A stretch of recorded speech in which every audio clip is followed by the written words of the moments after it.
Learning to say no is one of the most important skills you can develop, yet it's often one of the hardest. Many of us are taught from a young age to be agreeable, to help others and to avoid conflict. While kindness and generosity are admirable qualities, constantly saying yes can lead to overwhelm, burnout, and even resentment.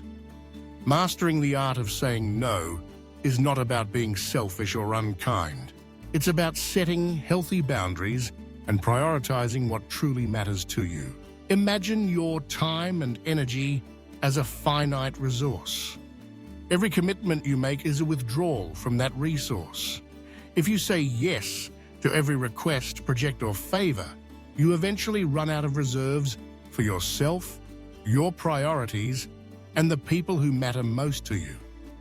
Saying no is a way to protect your well-being and ensure you have the capacity to give your best to the things that truly deserve your attention. But why is it so hard to say no? Often, it's because we fear disappointing others, missing out on opportunities, or being seen as rude or uncooperative. We might worry about damaging relationships or being judged. However, it's important to remember that you have the right to make choices that serve your own needs and goals. Saying no doesn't make you a bad person. It simply means you're being honest about your limits. So how can you learn to say no gracefully and confidently? Start by understanding your own priorities. What are your goals? What brings you fulfillment and joy? When you're clear on what matters most, it becomes easier to recognize which requests align with your values and which do not. Before responding to any request, take a moment to pause and evaluate whether it fits with your priorities. It's also helpful to have a few polite, assertive responses ready to go. You don't need to explain yourself in great detail or provide elaborate excuses. A simple, direct response is often best. You might say, "Thank you for thinking of me, but I have to decline." Or, "I appreciate the offer, but I'm unable to commit right now."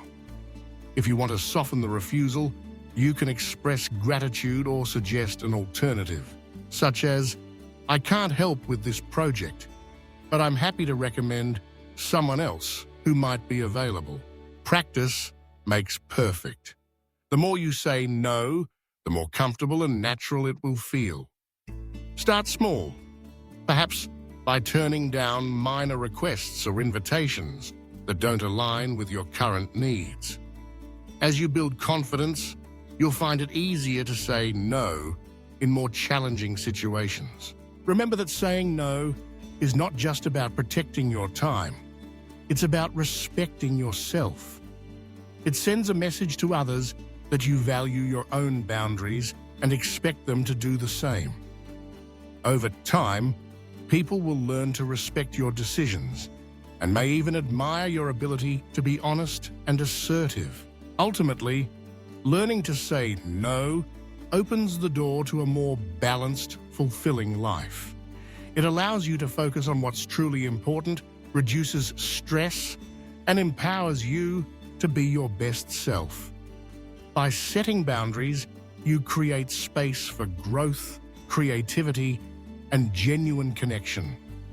So the next time you're faced with a request that doesn't serve you, remember, it's not only okay to say no, it's essential for your well-being and happiness.